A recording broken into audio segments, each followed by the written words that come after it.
Welcome back to Misunderstood. I'm Rachel Yucatel. Okay, so animal lovers, you are not going to want to miss this episode. It's so good. Have you ever wondered what your dog or cat or any animal for that matter was thinking? Or when they bark at each other, what are they saying? Are they mad? Are they mad at me? Are they sad? I'm not alone here, right? I think all pet owners have thought about what kind of stuff is going on in their minds. Well, today's guest can actually help answer some of those questions. Nikki Vasconez is an animal communicator, which some people refer to as a pet psychic. She can talk to and connect with animals, living or dead. And even better, she can teach you how to do it. Nikki actually started her career as a lawyer. And when she found out that communicating with animals was a skill you could learn, it's not some magic ability you suddenly wake up with one day. She taught herself how to do it, and her whole life changed.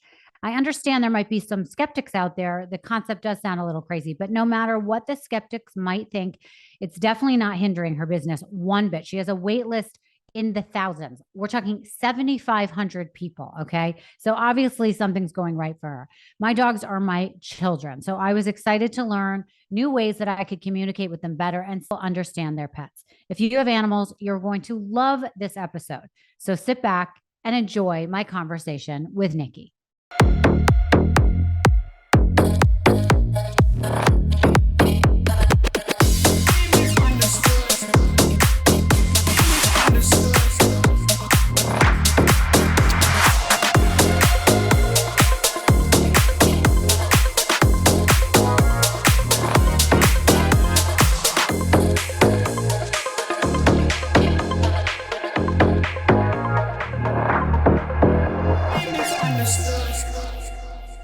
Nikki, thank you so much for joining me on Misunderstood. It is such an honor to have you here today. Thanks, Rachel. I'm excited to be here with you. So obviously, as you know, because you're in this industry, there are many people that love their animals more than they love their own family members. So that's why I wanted to have you on. I read the article that was written in the Wall Street Journal. I found it really interesting that the Wall Street Journal chose to run such a piece about animal communicators and how much you guys are making in this day and age. So I thought that you would be a great guest on the show because I think this is very misunderstood to a lot of people, but animals is a topic everyone wants to discuss. So first, tell me, what is an animal communicator? An animal communicator is someone that telepathically communicates with animals. So it's not just cats, dogs, it's the horses, it's the bunnies, it's any animal, cows, pigs. And when I say telepathic animal communication, it's having a two-way dialogue with the animals, just like you and I are conversing right now, but it's all done telepathically, which means all through your mind. So I might receive mental images. I might hear a phrase in my mind, almost like if I was reading a book to myself. I might feel an ache or a pain in my body. So it's a way for humans to communicate with any animal at any time, living or deceased. Wow. So how did you get into this? Because I know you were a lawyer, right? You were a practicing lawyer up until just a couple of years ago. I was a lawyer until 28 years old. I did not even know that animal communication was possible. I'm 34 right now. And at 28, when I found out that this was possible, the first thing I did was start reading animal communication books. And every single book by all of these different authors said, everyone can learn to do this. And most of those authors hadn't learned until they were about in their 50s. So I was like, all right, well, I'm everyone, so let's give it a try. So I just started doing practice sessions with friends and families' animals and getting very specific things about stuff that I would have no way of knowing. And that's how it all started. It's only been about 4 or 5 years. I quit the law firm for good July of 2021. Wow. So does that mean you're making more money now or enough money to sustain your life I am. I versus what you wasn't were making before? Yeah, I definitely, I'm making more than I was as an attorney, but I was not an attorney that was working 12-hour days. I work so much more now. When you have your own business, you generally work more, but I do animal readings, of course, for people. But a Oh, huge part of my business is I actually have an online school and I teach other people to become animal communicators. And it's just so phenomenal. It's so fulfilling and it's just a lot of fun. Way more fun than when I was an attorney, that's for sure. right. So did you have a pet growing up that you loved more than anything that you wanted to communicate with, but felt like you couldn't? You know what, Rachel? No, I wasn't the typical kid growing up that you would think I might be. Like, I wasn't talking to the birds. And we had a dog when I was younger, but I don't really remember her. I had some bunnies and hamsters, but I wasn't this typical diehard animal lover. It wasn't until I got my two dogs, who my husband and I have now, that I really developed that bond that we have with our animals. And when we got them, I didn't know that this world was possible. And now, I mean, I loved my dogs before, but the bond that we have now and the depth of our connection is just exponentially greater. It's amazing. Okay, so let's break this down because I know a lot of people, probably see this as the same that they see or how they feel about psychics, and they don't really get how it works. They think it sounds a lot of hocus pocus. So, can you break it down, and explain exactly what it means to communicate? Like, if you're saying, like before, you're having a conversation like you and I mean, dogs don't speak English, right? So, like, how are they communicating? What exactly are you hearing? Tell me how it works. I'm going to start by answering your question with an example for you. There have been times where your cell phone rang and you knew who was calling you before you even looked at your phone. Have you ever experienced that? Sure. Or a time where a friend or a family member was about to say something, and before they even spoke the words out loud, you answered their question. Has that happened to Yeah. you? Right? Yes. That right there is intuition. It's telepathy. That's how Mhm. it works with the animals. It's a sudden knowing, this gut feeling. Now, that's one way that the messages come through. I mentioned earlier that I might receive a mental image of something. So, what happens during a session is I do all of my sessions remotely through a photograph. I've done them in person. I can. I prefer not to. One, I'm allergic to cats, which is kind of funny. But my clients are all over the world, so it's a lot easier just to do it through a photograph. And I will look at the picture, connect with the animal, sit in my chair, my eyes are shut. There's not really much to look at when I'm doing a session. And in a way that an animal might send me a message through an image is all of a sudden I will get the picture in my brain of their favorite toy or the place where they love to go for a walk, or maybe the layout of grandma's house where they love going. And it's Mhm. this image of something that I've never seen. So I like to tell people, picture your favorite restaurant, right? In your mind, you know what that looks like. So in my mind, during a session with an animal, I might get this visual image of something that I then describe with words out loud to the owners. And they're like, oh my gosh, that's our living room, or that's my mom's house. Another way messages come through is a sudden thought is implanted in my brain. So I'm sitting down in my chair and all of a sudden I hear, I don't like when my feet are wet, right? That's a silly example, but it's in my own voice. Telepathic messages come through in your own voice as if you were reading a book silently to yourself, but it's a thought that you didn't have a second ago. And all of a sudden, why are you thinking about your feet being wet? That's a So message from the end. right. No, I totally get it. But like, so in doing research on you before you came on last night, I heard a lot about what you talk about, right? So I sat on the bed. I have three dogs. Sat on the bed and I looked at one of them and I tried to talk in my mind to the dog and get an image or have a conversation. And besides being like a crazy person and sounding like I was nuts, it's just my imagination, right? My imagination could run wild. How are you getting confirmation besides someone saying, "Oh, yes, that's something special to me that I haven't told you about?" But how do Mhm. you really know that you're not just making it up because of body language or a facial expression that the dog is giving? I mean, I feel like I can tell when my dog is sad because I'm not giving her a bone or because she hasn't gone out and she wants to just by the way she looks at me. But I might be putting my experience or my personal emotions on them. So how do you really know? A couple things you said there. One, when your dog looks at you and they have to go out, you get that sense because they're telling you, I have to go out. Of course, sometimes they might bark and go to the door, but sometimes it's just a look.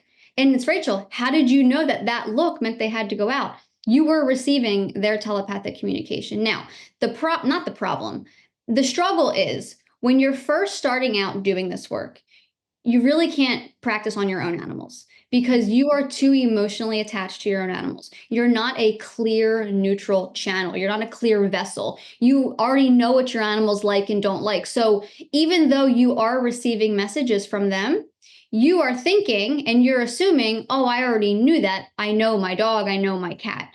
So I always advise my students, when you first start out, you have to start out with strangers' animals or friends of friends' animals, because animals that you don't know, you will grow your confidence a lot faster when you start getting very specific messages from these animals about their life, their home, their humans' lives, and you don't even know who those people are. So to answer your question about how do you get the validation or the confirmation that you're actually speaking to them instead of just reading body language or, knowing the type of animal, the breed. Again, my sessions are all through a photo. So I'm not seeing the dog interact. I'm not seeing the cat jump up or greet new people. I'm not going to people's houses. It's just through a photograph. And breed aside, or whatever I can maybe tell from the photo, my sessions are no less than an hour, usually 75 to 90 minutes. And we cover their whole life. So when I'm describing what your animal eats or what they think about every single one of their human siblings or their mom or dad, and it's very specific stuff about you personally, and I've never met you, it's just that validation, that those messages over and over again, where it's not just vague, oh, your dog likes to go for a walk, or they want a bone, or they, love treats. I mean, come on. In my sessions, a dog might mention really loving treats, but it's very specific details the whole entire conversation. Are you excited to jump into 2024? I am. I've made my resolutions, and to be honest, I've never really been good at keeping them. But this year it's going to be different because my resolutions are to save money, spend more time with friends and family, and eat healthier. And with Factor, that's a no-brainer. Factor's ready-to-eat meal delivery sets you up for success. You get chef-crafted, dietitian-approved meals delivered right to your door. No prep, no mess, no cleanup. You can choose from over 35 meals a week, including options for keto, calorie smart, vegan, and veggie. They have over 55 weekly add-ons. They make it easy to kickstart your new year. And one of my biggest issues is that I run around all day, from work to errands to chauffeuring my daughter. By dinner, we are starving and exhausted. So ordering takeout becomes an expensive solution. But Factor changes all of that. Factor's 2-minute meals are my savior. And when our schedule gets too hectic, Factor is flexible, so you can change up your order and reschedule your deliveries. They've thought of everything so you don't have to.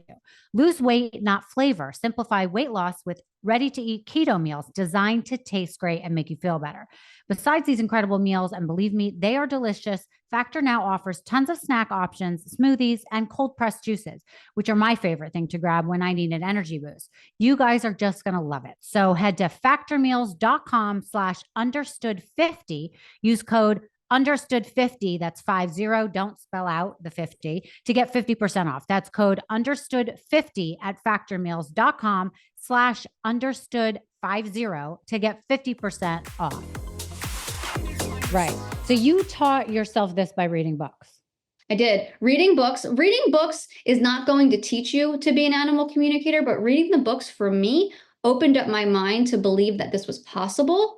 Right. And then it was really when I started doing the practice sessions, that's when you see and you grow and you really learn to do it. Because you could read all the books, you could read books all day long, but unless you're actually doing it, you're not really going to get anywhere. But yeah, I taught myself. It's been a great journey. What was it like the first time you realized this was a real thing and you were onto something? Like, do you remember that moment? I do, kind of. I was talking to so many animals in the very beginning, and amazing messages were coming through, and a lot of totally inaccurate messages. Like when you're first starting out, you're not 100% accurate. But one of the sessions I did in the very beginning was with a cat. Her name was Kitty. And the human just forgot to tell me that her cat had passed away several months prior. So when I went into the session, I was thinking she was alive. And I'm so grateful for that, because if I knew that this cat was deceased, I probably wouldn't have done the session, because at that time, I didn't think that I was a medium or that I had the ability to talk to animals in spirit. So I did this session with the cat.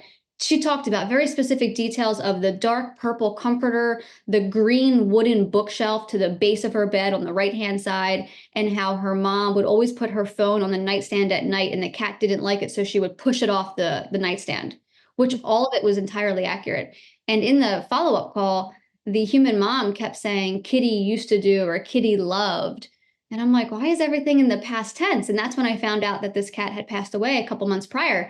So that was the moment for me where I was like, oh my gosh, not only am I talking to animals that are alive, but I can communicate with ones that are deceased as well. And the messages come through the exact same. It changed everything. That moment changed everything. Wow. So like, and when you're doing these sessions, can people have conversations with you like to help with behaviors or train? Like, for example, one of my dogs is a runner. She constantly is trying to run out the front door. She loves her life, I think, in my home, but she's constantly trying to get out and she does not listen. I've tried to have plenty of trainers. I've tried to train her and she just, when she gets something in her mind and she's running, she's gone. So Mhm. like, could I hire someone like you to actually have a conversation with her and say, you have to stop running because you're going to get hit by a car one day? Definitely, but I want you to change up how you just worded that. You have to stop running.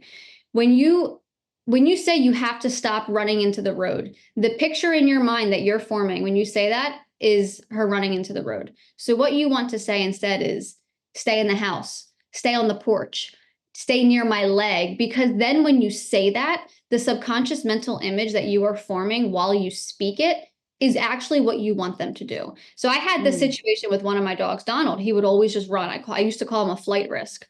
Awful nickname because he's just going to live up to that and do that.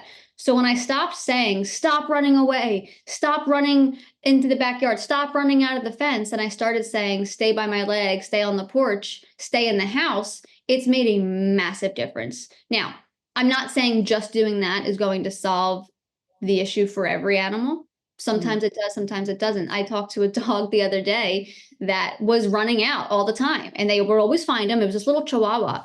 And when I connected with him yesterday and I said, what is going on? He's like, I don't get what the big deal is. They always find me. I like to explore new places. It's never been a problem. And like, what's the problem? So sometimes they just frankly don't care and want to go have some fun. But Yeah. sometimes we can work on changing the dialogue that we are using to help them not do that. But also, is there a reason why they keep wanting to run out front? I don't know. Do they not like their cat sister or something? I don't know. That's a silly example, but we definitely can explore that and see what resolution we can come to. Totally. You talked about animals that are already deceased. What would be the point of somebody contacting you to talk to these dead animals? Is it because they're going through so much grief and they can't get over it? I mean, what could you be getting from communicating with an animal that's no longer alive?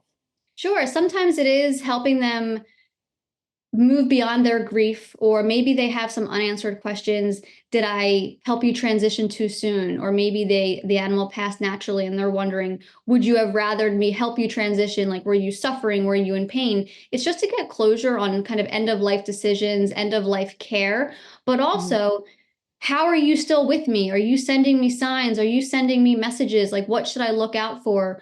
Or what do you think of our new dog? Are you upset that we got a new animal? It's really a plethora of all of these different reasons. It's unique to each person. Sometimes Mhm. it really is just to feel that connection again. Because when I Mhm. connect with the animals in spirit, the session is the same length. It's 75 to 90 minutes. And we talk about everything. What were some of your favorite activities you did? Is there anything in your home right now you don't like? I love that question. It's so funny. They have opinions still in spirit. What's your favorite part of the house? What do you think of your human siblings? And they talk about things that are happening in your life right now. And it's very comforting because, like you said in the very beginning, we love our animals more than we do a lot of our human family members. So Yeah. it's just it's continuing, it's allowing you to continue feeling that love and connection with your animal, even in spirit. Well, it's so interesting though, because, I have suffered some loss with, humans in my life, but I've also suffered lost big losses with a couple dogs in my life. And it was so devastating to me that I couldn't sort of move on for a while. And I've talked about it a lot. And I feel like part of that reason is because you cannot communicate with them, or at Mhm. least, the people who are trying so hard, they can't explain to them what's happening. They can't tell them that it's going to be okay. They can't hear what kind of pain they're in, and the suffering they're going through. And that is so painful to lose a pet, whether through a tragedy or having to decide to put them to sleep to know if it's, the right time. And for me, that was so difficult. I had a dog for almost 20 years. His name was Rudy. Wow. And I kept him alive. People would say for 6 years, you should put this dog to sleep. And I was like, no, you don't understand. His mind is there. His body's getting older, but he's with me. He's like my whole life. Like he was the love of my life, kind of. And then his brother also died before that, my dog Ozzy.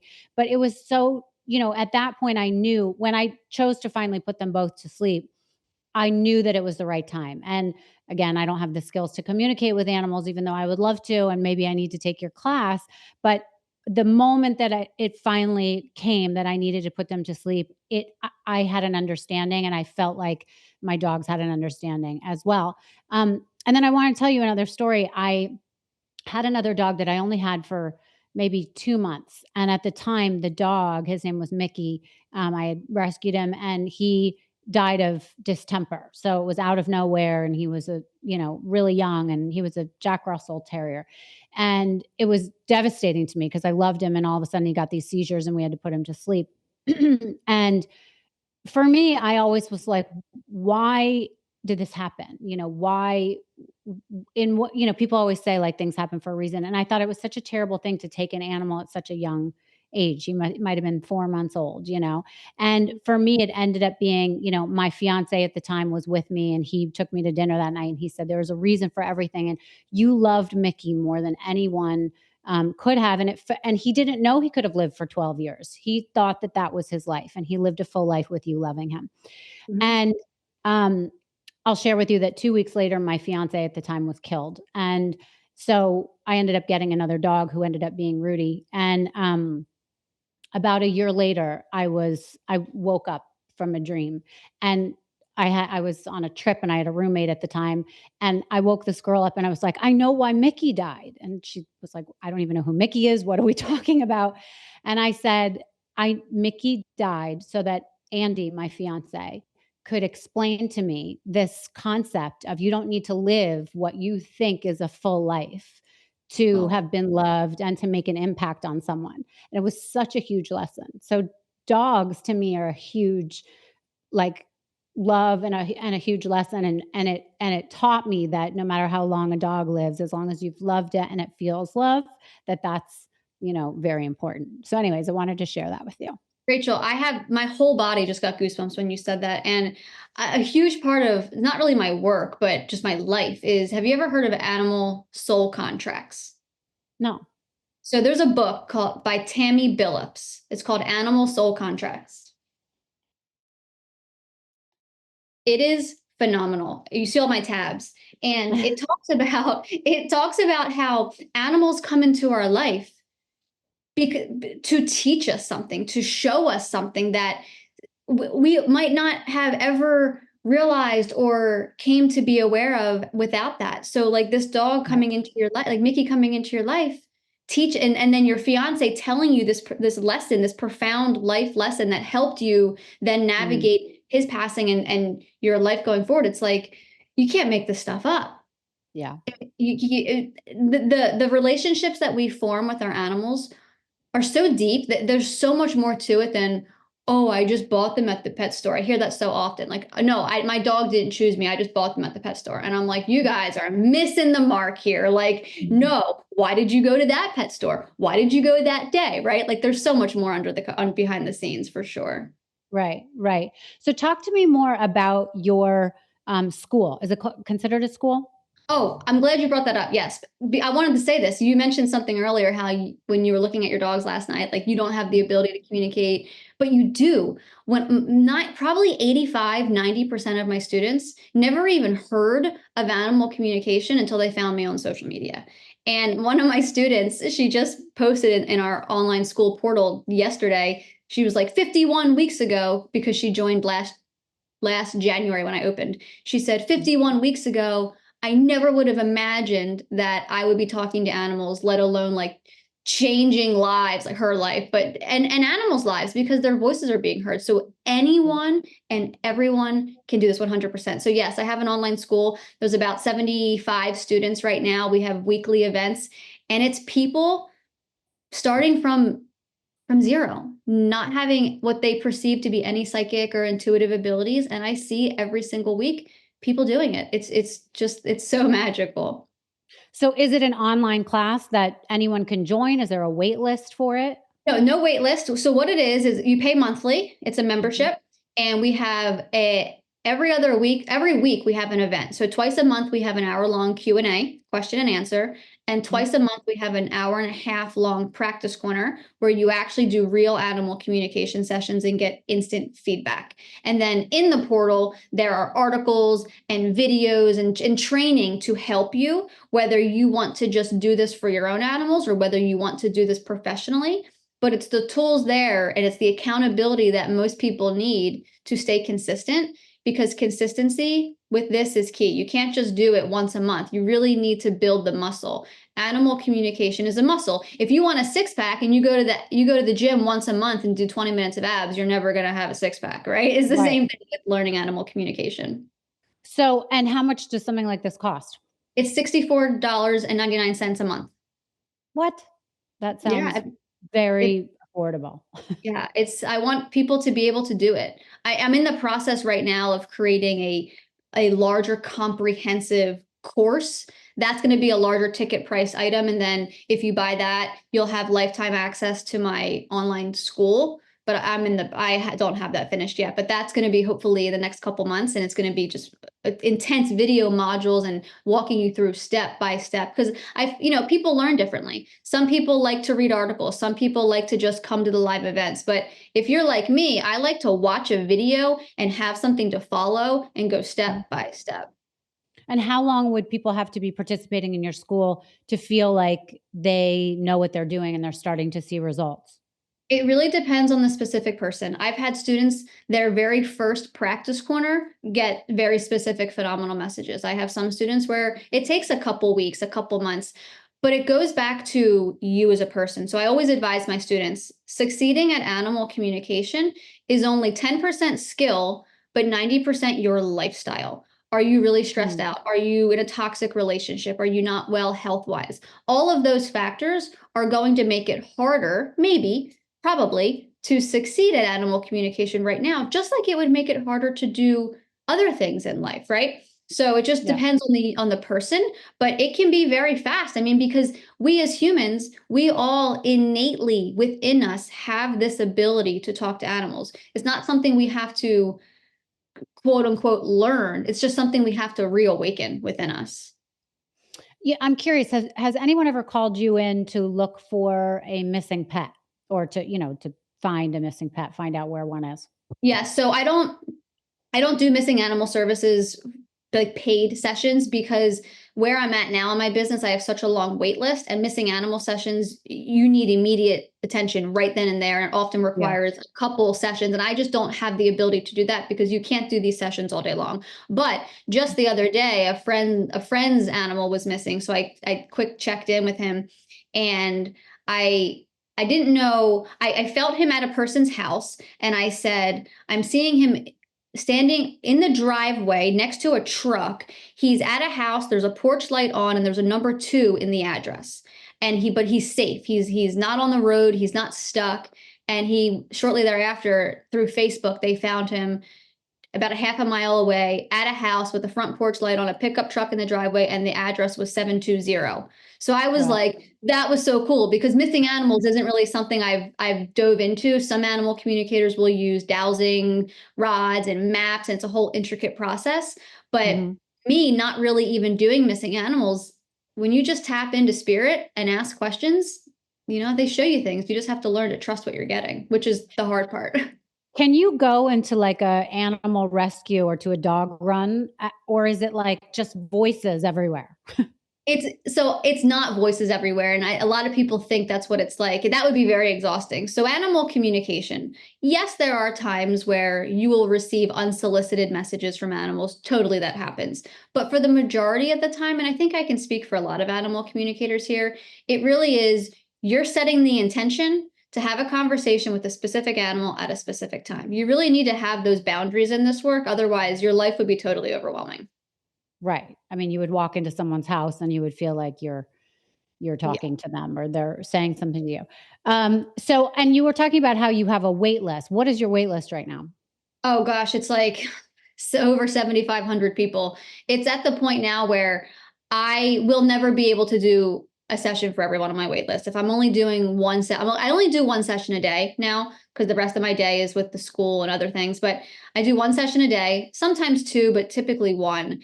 And 3 or 4 days a week. It's not like I'm doing this. People think that I'm doing sessions 8 hours a day and I'm making $1 million here talking to animals. That's not the case. So Mhm. my wait list, the way it's set up is like a couple times a year, I'll send an email out to people on my wait list and I'll say, 1 or 2 weeks from now on this date at this time, my books will open. I only take a limited amount of orders to book me out about 2, 3 months. And Mhm. then first come, first serve. And then once I'm finished those, I do the process again. I don't want people to pay for a session and then not receive it for a year because a lot can change in your animal's life in a year. It's not like we're connecting with a deceased human family member. So that's Mhm. that's my process right now. And how much are you charging per session? It's $550 for 90 minutes. The sessions are 75 to 90 minutes, but usually an hour and a half. So, people that are joining your class and getting these skills, is there some sort of a, diploma? Are they able to say, "I've completed this course, and now I'm able to charge X amount and go out in the world and do this"? I mean, how do we know that if we wanted to hire someone that they have some real credentials? As of right now, I don't have a certification program, and that's just for me because if I'm going to certify someone and they're going to use my name with their business, like I want to make sure that like I want my name, like that stamp of approval, right? So right now I just don't have the system set up to be like, okay, you are certified under me. Right. But what I recommend people do is before hiring any animal communicator, any psychic, anyone really at all, even if it's a realtor, right? You want to look them up. You want to see if you resonate with them, how they speak. Do they have a social media?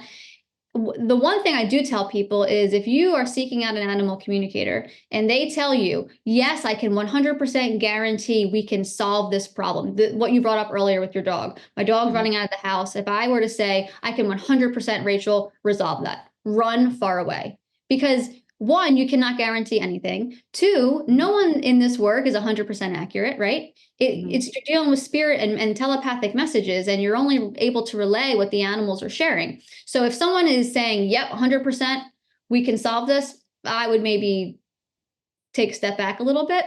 But you have to trust Mhm. yourself. Does this person seem legitimate? Do they seem reliable? Do they have a presence that of like do they have proof? Do they have testimonials? All of that. Right. How do people sign up for your course? Is there an online thing? Yes, so on my website, which is nikkivasconez.com, if you Mhm. click on the Academy tab, you can read all about it. And at the very bottom, you can choose to join monthly, which is the $64.99 a month, or you can pay in full and get 2 months free for the year. But that's all the information's on my website there for you. Okay, and then for people that are sitting here listening and lucky enough to be listening to you because it takes so long to meet you, can you give us like 3 to 5 tips on how we can start communicating better with our animals today? The first tip is what we talked about earlier, being aware of how you are phrasing things to your animals. If you want them to not jump on the couch, you don't want to say, don't jump on the couch. You want to say, keep your paws on the ground, right? And is it something when you say, are we supposed to verbalize this or it's something you're supposed to think in your mind? It doesn't matter.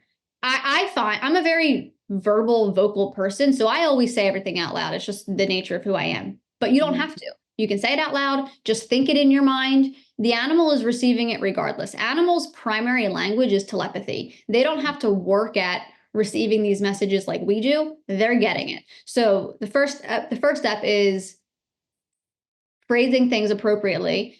And if your dog's about to run into the road, right? I don't want you to, I'm not saying stand there silent and just picture, please come back to me. Like, okay, we're in the real world here, right? We have to maybe yell, stop or whatever. But when you're in that situation, you want to say, come to me, as opposed to stop running forward, things like that. That's the first step. And that you will see a difference with that, with everything. Instead of saying, don't attack your brother or don't fight with your sister, play nice, respect each other's space. So that's huge. The second tip I give people is be aware of your own emotions, your own stress, how you're feeling. Because if your animal is exhibiting some anxiety issues or separation anxiety, yes, sometimes it is truly them. But are they only anxious because you're really stressed out right now and they're picking up your energy and your stress? A lot of times, these behavioral issues in our animals really are just them trying to process our own things. So it's really cool when you're aware of that, you can change their lives almost instantaneously because they're like, oh, mom or dad, they're okay. Like, I can calm down now. And the third tip would be for those that want to really try to practice communicating with animals, just have the courage, text a friend or a family member and say, hey, can you send me a picture of your cat, your dog, your horse? And I'm just going to see what I can get. You have to try it with an animal other than your own to convince yourself it's not just your imagination. Because like you said earlier, Rachel, when you're talking to your own animals, you already know what they like and don't like. So if they say something like, oh, I want to play with my ball right now, you're going to be like, that was me. I know they love their ball. They didn't really just tell me that, but they might have just told you that. Right. Okay. So do you feel comfortable giving us an example with one of my dogs? I think my producer sent you a photo of one of my three animals. Definitely. She emailed me the photo. I'll show the picture so that we know that we're on the same animal here. Oh, my little Mishka. Okay. Oh, sorry, that's not very clear. Could you see that? We can do a different one. No, that's it. My little Mishka. Yeah. So how do you say the name? Mishka. Mishka, male or female? Female. Living or in spirit? Living. Okay, Mishka living. So just give me a moment to connect. I'm just going to look at her photo.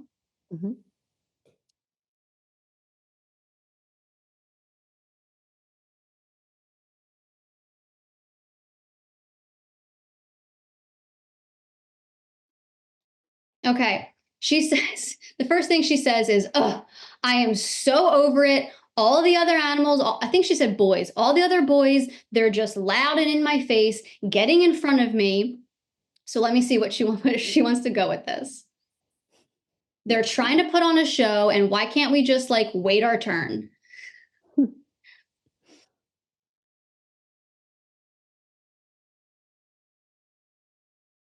Do you have two bigger than her male dogs in the house, or bigger dogs? I have two bigger dogs. One is a puppy and he's a boy. He's growing very big. He will be very big. And the other one is a girl, but she has some very male energy. She's a pit bull Siberian husky mix and comes off very aggressive. Yeah. So the reason I'm asking is because what Mishka is showing me is those two dogs are at the door, and I'm seeing a big door with like windows on either side of it, and they're wanting to go forward when they see something and they're getting excited. And Mishka's in the back, like, really, this is not going to make the door open faster. Can we just step back and like chill out? Does that sound like Mishka? Yes. And by the way, I have a huge door with two windows on either side. On either side? Is it like the skinny little windows that kind of go the parallel to the door? Yes. Okay. Yeah. All right. So I'm going to keep going, but just to help you understand, when I start my sessions, I don't ask questions. It's just, hey, what do the animals want to say right away? Because if I were to just barge into your house and be like, I want to ask you this, this, and this, you're going to be like, whoa, chill out. Like, hey, how you doing? All right. So Mishka, what else do you want to share with your mom right now? Tell me about your personality. So a fun part of her life, she's showing me you being brushed And as you're brushing her, you're like singing or like a song or a tone or something as you're doing this. Is this what you're doing to her? And she like feels like she's just being pampered and like rubbed down. Do you know what this Yeah. image is? I don't brush her too much. She doesn't like it, but I sing to her and she is very pampered. Yeah. Are you, when you're singing to her, are you rubbing your hand like down her neck, down her back, like while singing Yeah. to her? Hmm. Okay. Okay. So she really likes that.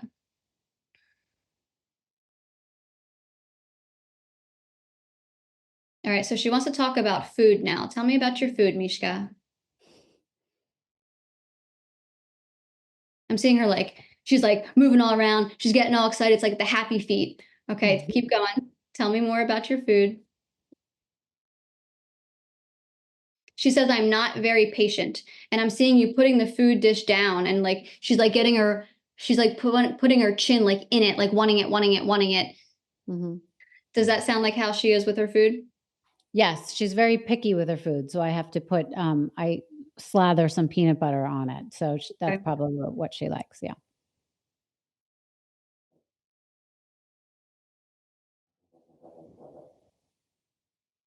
She says that she eats, she says that she feels special because where the location that she eats in the home is closer to where you always are when you're preparing it. Whereas the other dogs, I feel like they're like further, like deeper in the kitchen or further back. She says that hers is more towards like the kitchen island, like the middle of the room. Is that where she Hmm. eats often? Yes, I put her on top of the island to feed her because she's so tiny compared to the other two, and they Yeah. will just eat her food. So she gets to be up on the counter. Oh, love it. She thinks that's really special, and so that makes her really happy. Yeah. Is there a specific question you want me to ask her, or I can just keep going with whatever she'd like to share? Yeah, the thing with Mishka is that she's 5 now, and in the last couple years, she's terrible on the leash and she's terrible with other animals. Okay. And, I sort of I guess I really baby her because I feel like there's something that she's so anxious about, or she has a lot of separation anxiety with me. She gets very kind of violent with other dogs, especially when she's on the leash. And I don't know if there's something she wants to tell me about that or how I can fix that for her Okay. to calm her down and let her know that she's safe. Okay. So let's talk about the leash. So Mishka, allow me to feel what it feels like for you when you're on the leash.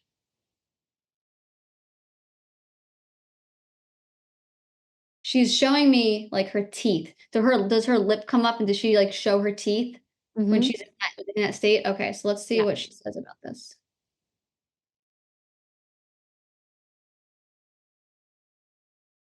Why do you feel like you need to protect mom here? What's going on?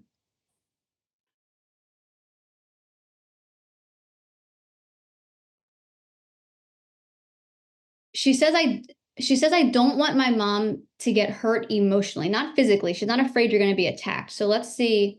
Do you want me to keep going with this? I don't know if you're okay with Yeah. whatever comes through. Okay. What do you mean by that, Mishka? Tell me more.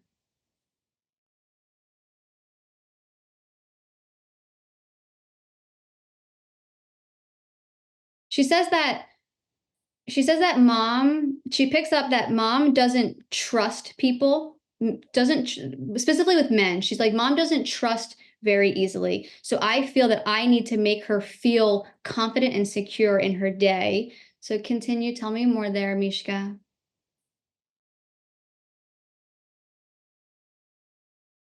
She wants to show you that she is strong enough to be there for you. Mm. Why do you feel that you need to show mom that? She says, I've been with mom through a lot. Okay, hold on. She's cutting me off.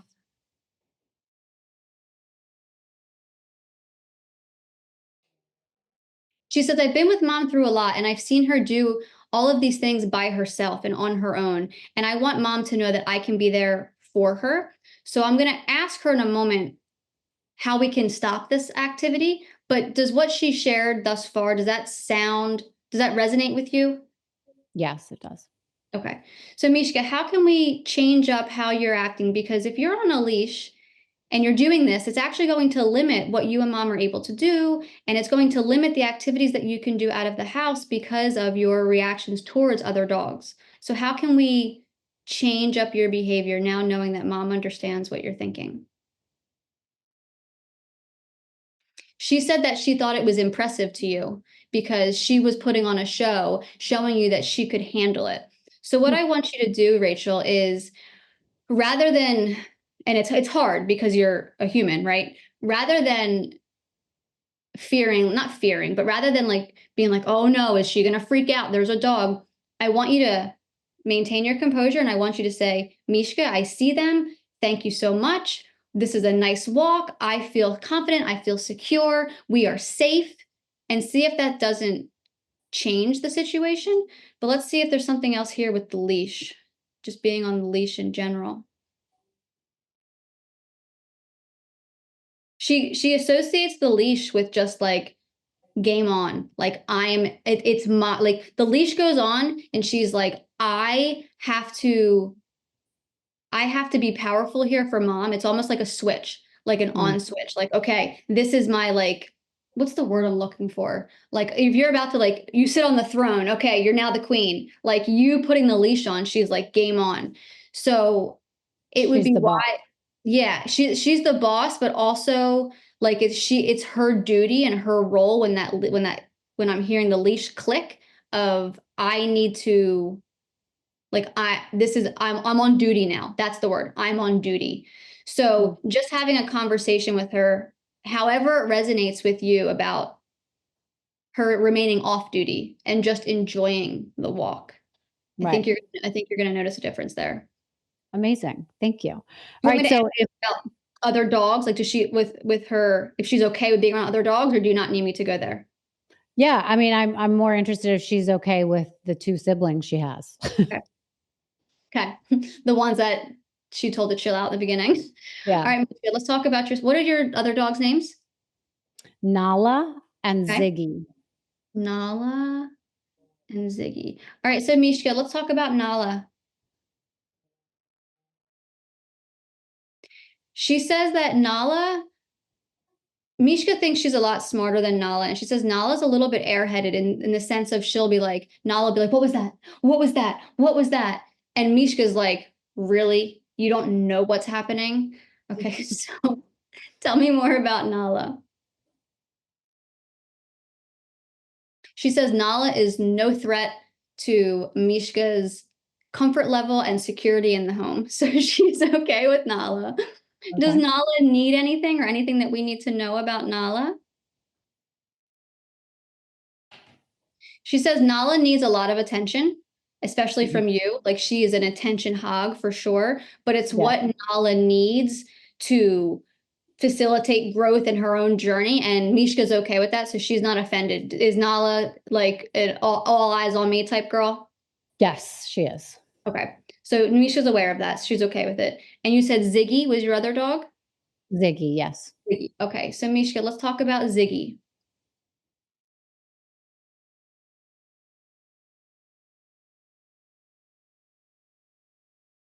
She does. So she's fine with Ziggy. The first thing she says is, well, I wouldn't like choose to hang out with him if I didn't have to, but there's a but to that. So let's talk about that.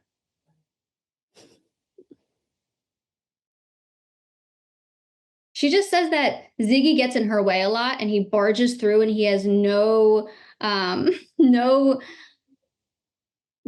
care for her personal space, but he's not trying to be rude. He's just like cutting in front of her. Does that happen a lot? Like to get in the way? Yeah. Okay. So what are your thoughts on that, Mishka?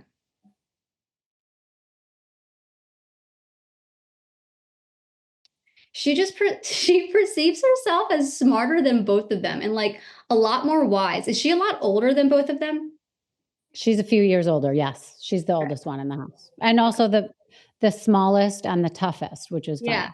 Yeah.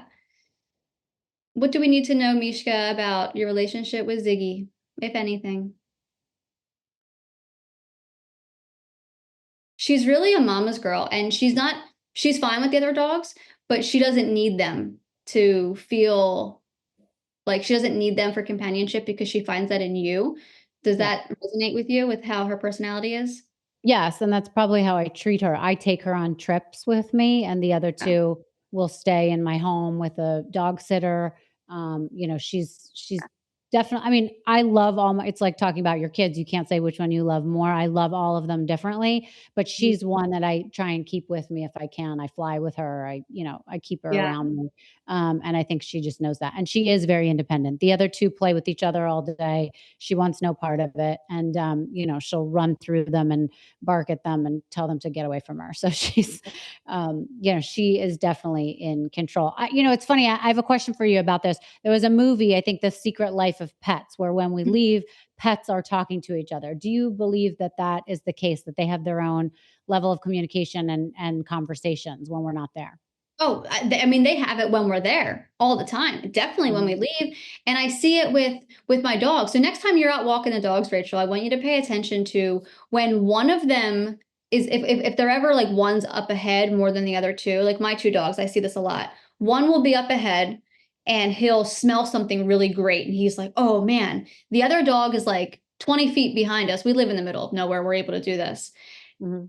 Doing something else. The second Merlin will find a good smell spot, Donald will come sprinting. And I feel like it's because Merlin's like, "Hey, bro, look what I just got. Like, come here." And you'll see them just like before they even bark or do anything, you see the other one respond. So yeah, they are talking all day long. Just like we're talking to our friends and family when we're in the house with them, they're doing the same thing, 100%. Right. I love that. So in all your communications with animals, what would you say is the most misunderstood thing about animals? That they don't understand the intimate details and the intricate details of our lives, that they're just pets. And even people that love their animals, a lot of them, they don't understand the depth at which their animals are comprehending everything going on in their lives and what the humans themselves are thinking and feeling. So the most misunderstood aspect of animal human relationship is how much the animals do truly know about what's going on in our lives. Amazing. When people book a session with you and they get the 75 minutes with you, can they talk to you about all the different pets they have? Is it focused on one animal? How does that work with your sessions? It's one animal per session, for my one-on-one client sessions, because it's a very in-depth session. We cover their food, their bedding, their walks, their exercise, their soul Mhm. contracts with you, their thoughts on all the animals in the house, the humans in the house. And in my experience, it takes no less than 75 minutes to get through everything.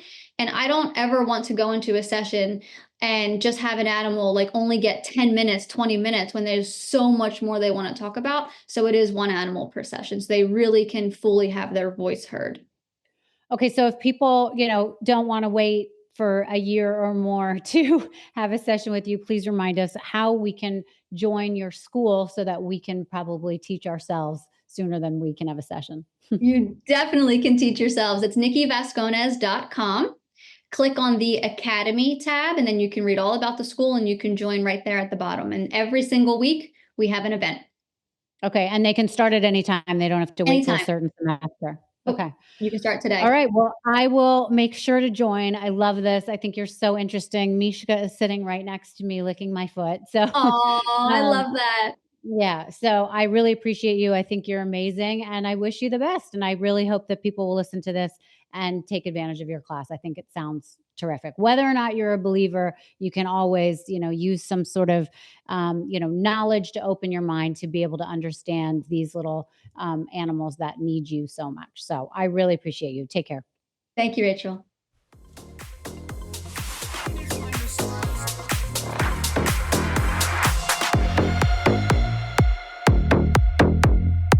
Thank you so much for listening to Misunderstood. I'm your host, Rachel Yucatel. Please be sure to subscribe to the show and give us a 5-star rating and review.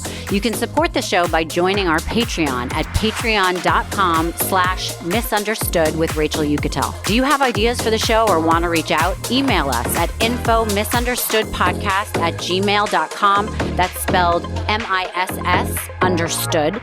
Thank you so much, and I'll see you next time.